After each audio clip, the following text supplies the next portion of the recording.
And welcome back, guys. My name is Rox, and I'm playing Tomb Raider Anniversary, the original game that was released back in 1996, 95, something like that. It's way back when. I just left the Midas room, and now I'm entering some other tunnel area. It's this huge area that has to do with water and levels, and I have to raise it up and down and stuff. But whatever, I'll get to it, and you guys will get to see what I'm talking about. But again, you guys, thank you so much for taking the time to watch my video and my gameplay. You'll notice that some areas there are these audio vlogs, and these audio vlogs contain the voices of Jason Boda and Toby Gard. Toby Gard is the original creative director of the original Tomb Raider that was released way back in 95 or 96, and Jason Boda is the guy who did this one, the anniversary one, with the new changes, the stuff that they added, that they brought over from Tomb Raider Legends and Underworld. So she gets to do a lot of cool abilities that she never used to do before, especially with the grappling hook and all. But it's actually, I think it's a much better game. It looks a whole lot better, actually, and it's a lot of fun. So and I hope you guys enjoy the gameplay.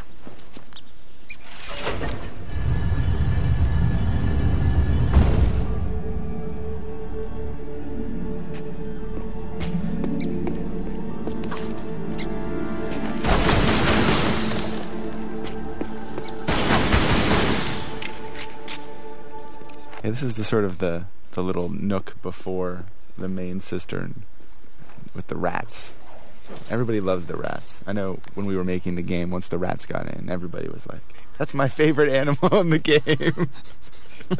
They just look so cute when they run around and then they bite you. Yeah, so we had to put rats back in. Everybody dug them. You know those grappling hooks? They could be tricky, man. Sometimes you can just leap off the wall or jump straight at a direction that she does not need to go, and that usually will lead to her death. Those, I don't know. Even though I like the grappling hook a lot, it also could be my worst enemy sometimes. You guys are actually watching an edited version of this gameplay because earlier when I was trying to record, I just kept dying, and I was exploring, and I was trying to figure out how to do this map again. And like I told you, the only gameplay that you guys are watching is the ones where I finally know what to do, and when I get to the end of it, I just replay it again, knowing the knowledge that I know in order for me to do a smooth gameplay, so that you guys get to see how the whole thing goes without having, you know, me wasting time exploring and stuff.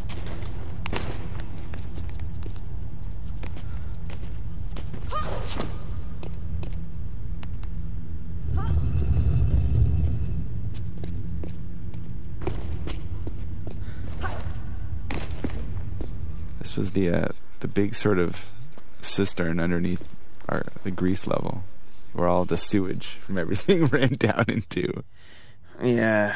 I mean, the goal with this was to sort of just create a massive water base, uber puzzle, basically, and which it still is. It still is. It was pretty frightening. I mean, frightening level when you walk into it, to actually try and work out where you can go, where you should go. And that was like one of the real challenges with trying to balance this room in the first game was, you know, when you give the player as many options as it looks like they have, it's extremely difficult to tell where they should try and actually start going and exploring. Especially since most of the actual places you can see are physically locked off by either the water level or by some other kind of door mechanism. Yeah, we sort of kept that theme when we redid it. I mean, it's still sort of large sections of the room are visible, but gated by water levels or gates or whatnot. So look, it's an authentic recreation of the original. Yeah, just as frightening looking. It is just as frightening looking and overwhelming to the player. So, and then, all of our goal basically with the side rooms in the original game was just to sort of actually just to make life much more hellish for the player. I think that seemed to be our goal anyway, whereby, you know, you had to change the water level of the entire area more than once. So you had to do things in a prescribed order that you had no idea what that order was until you found out the hard way. You were so cruel back then. Yeah. This was a pretty evil part of the level, I have to say. It was hardcore. Yeah, when we remade this room, we decided we wanted to cut off all of the side rooms and just make them like these little nooks in the wall, so that you could sort of, you never had to leave the space of the main area, and you could sort of be there when the water levels changed and whatnot. So that part is missing. That's good, but I think it turns out a little bit better.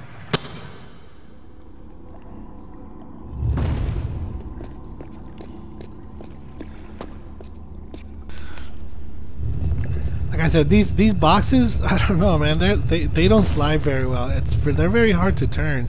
It's almost like pushing ice against ice, like these giant ice cubes. There's no wheels to them. They just kind of, and it sounds like they're on rollers as well, but very difficult and annoying to turn, especially when they're hitting corners.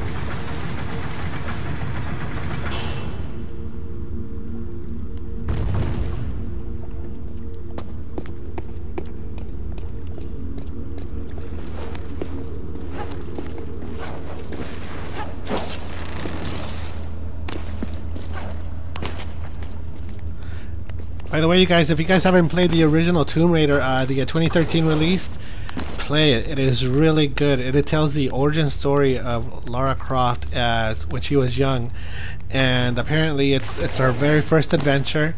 It's really good. It plays very well, and it was one of the best games that I've played so far in 2013, alongside BioShock. I really like BioShock as well, but if you and also there's a price drop on Tomb Raider too. As of now, I think it's $34.99 if you get it through Amazon, and the price is very well worth it. I thought it was really well worth it at $60, but $34. It's a great game, and it's got a high replay value as well, and multiplayer.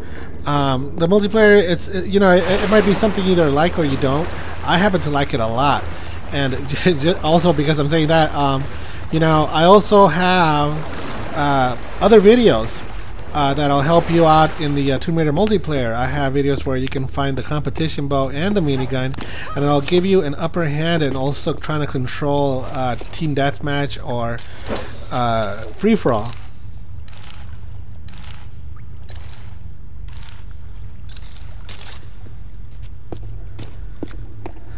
I'm a big Tomb Raider fan. If you guys like Tomb Raider, and if you guys want to see more stuff on it and the other stuff that I create, subscribe. I'll be putting more stuff as I find it out there. Also, my opinions on the movies, on the Angelina Jolie movies. I hope they remake them, because they were okay when I first saw it, but they were too, I don't know, too actiony. They did not have that element of of adventure. At least I felt like, not like Indiana Jones, which is I guess what I was looking for, and it's kind of unfair because I guess Lara Croft is a little bit more actiony, but I don't know. I still, the way it was made, I think it could have been done better. I have no problems against Angelina. I love the girl. She's one of my favorite actresses. But I just wish that the movie could have been done better. Although the Cradle of Life, the sequel, I think I liked that one a little bit more, because that one showed her actually going to different parts of the world and exploring, which I thought was really cool. The opening scene in the first Tomb Raider in the movie with Angelina Jolie, that one that was kind of retarded to me, honestly. She was battling a robot, and I guess and the setting was like in this sort of like a tomb, some sort of lost civilization sort of area, and yet she was fighting a robot. Two very different times, and yet the one thing that she's going to be practicing and fighting is a robot. And I guess the robot's supposed to simulate somewhat sort of dangers that I guess are lurking within these tombs. But I don't know, it just didn't work with me, and that's the kind of thing I'm talking about. It's just those little things like that just didn't make sense. Although I do recommend Tomb Raider: The Cradle of Life, because I thought that was a good movie, and I also heard that they might even remake them too. They might start all over again, give it a whole new reboot on the movie franchise, which I hope the rumors are true, because I would really like to see Tomb Raider, Lara Croft, done her justice really well.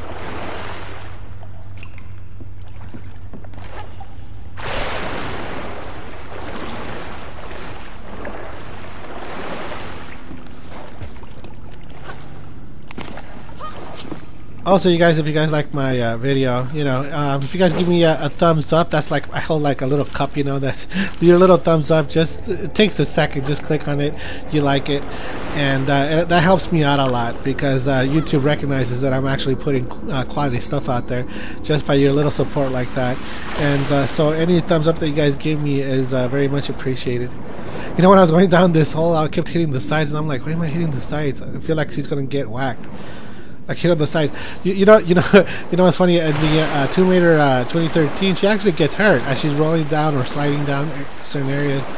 She'll tumble if you lose control. If you hold her steady, she'll slide down fine. But if you hit the sides too much, she'll like tumble and fall over all over the place.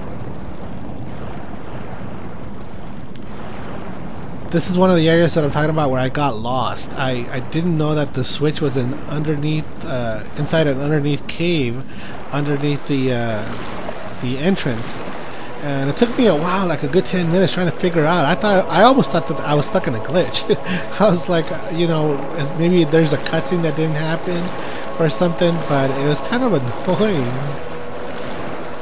So this is exactly why I decided to. I play it through first, and then I go back and play it again, knowing exactly what I need to do. And then, of course, you and your having to do everything twice as extreme changed it from one centaur crashing out of a statue into two. That's right. We had to ramp it up for the kids. Yeah. Kids nowadays, they like it. They like it hardcore. So, yeah, we not only made it 2 centaurs, but we made the centaurs twice as big too. Yes, of course. So it's 4 times the difficulty of the original. But in our defense, we did make the centaurs less cheap than they were in Tomb Raider 1. I remember playing this, and it was like they just had machine gun fireballs coming out of their arms. Bone chips they were. That was a bone chip? Yeah. The whole kind of concept with the is that the beasts, the evil beasts, they were all sort of firing off bits of themselves, little sacks of fiery doom and little bone chips at you. That's a red fireball, dude. That's not a bone chip. No, it's not a fireball, right? Like the original one, it looks like a sort of fleshy sack that comes flying towards you, and then when it bursts, it ignites. Oh, is that how the igniting happened? Well, in my head, that's how it worked. Alright, there you go. Now we know. That's too funny, dude.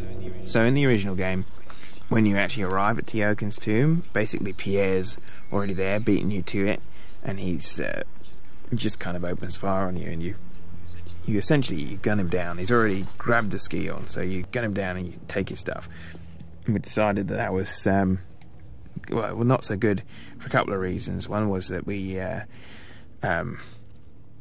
wanted to add more significance to sort of like her first kill, and then we also wanted to well, we didn't like the idea that Pierre sort of beat her to it. He's always kind of one step ahead in the original, so it was better that Lara actually, you know, kind of sort of wins, but he gets the drop on her. And another thing we changed was we wanted to actually kind of sort of show a little bit of what Teoken's about, because in the original game it's just, I mean, she finally goes in and reads about him on the tomb wall, but we wanted sort of a little bit more information about what's going on with old Teoken. Yes, it is.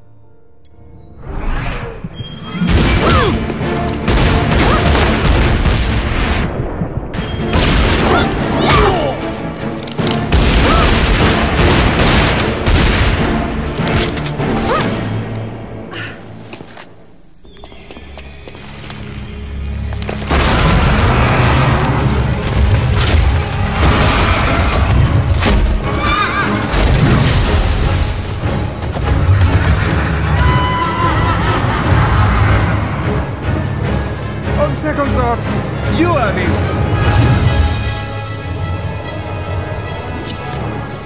Bonne chance!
tainted the power of the Scion. In betraying your fellow kings, you have broken the sacred triumvirate of Atlantis. You have maimed Qualopec, your own brother. I am still here, wretch. Tiokan has ended your treachery. But it is my face you will see in your nightmares. What have you to say for yourself?